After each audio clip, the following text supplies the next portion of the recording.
afternoon, Commissioners. Today I'd like to bring to your attention a potential fraud on an enormous scale happening in York County. There's now clear evidence of NASA using numerous methods to grossly mislead the public about astronauts being on the International Space Station.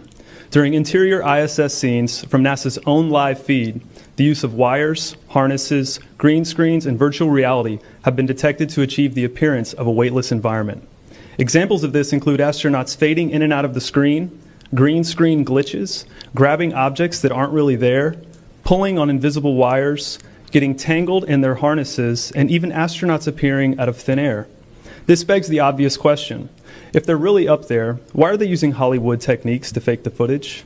Now, unfortunately, I can't show you these clips in here today, but I will be sending them to you. Outside the International Space Station, during spacewalks, air bubbles have been recorded on numerous occasions.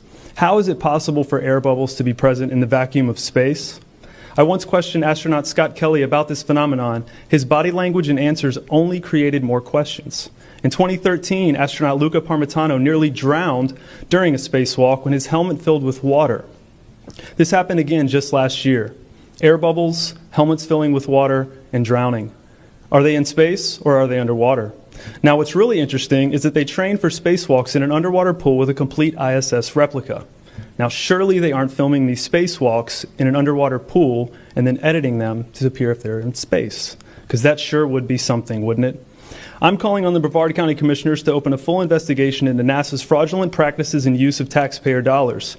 It costs NASA $3 billion per year to operate the ISS, and if they don't have a darn good explanation as to why they're faking these videos, I and the public would like a darn good explanation as to where our tax money is going. And if they are indeed faking the funk, it is our duty to expose and eliminate this fraudulent and astronomically wasteful ISS program. And look, I know what you're all thinking. The NASA is part of the federal government, and you're just county commissioners. Even if what I'm saying is true, what can you do? But let me remind you, not only is this happening in your county, as public officials, you have the platform and the ability to make a statement or hold a press conference, alerting the public, state, and federal authorities to investigate further. You have the power to start the conversation. Video evidence of everything I described today will be emailed to you all, and I truly hope we can get to the bottom of this. I look forward to the day that $3 billion annual budget is put towards our veterans, our homeless, maybe some of that mental health stuff the young lady just spoke about, and the revitalization of Brevard County.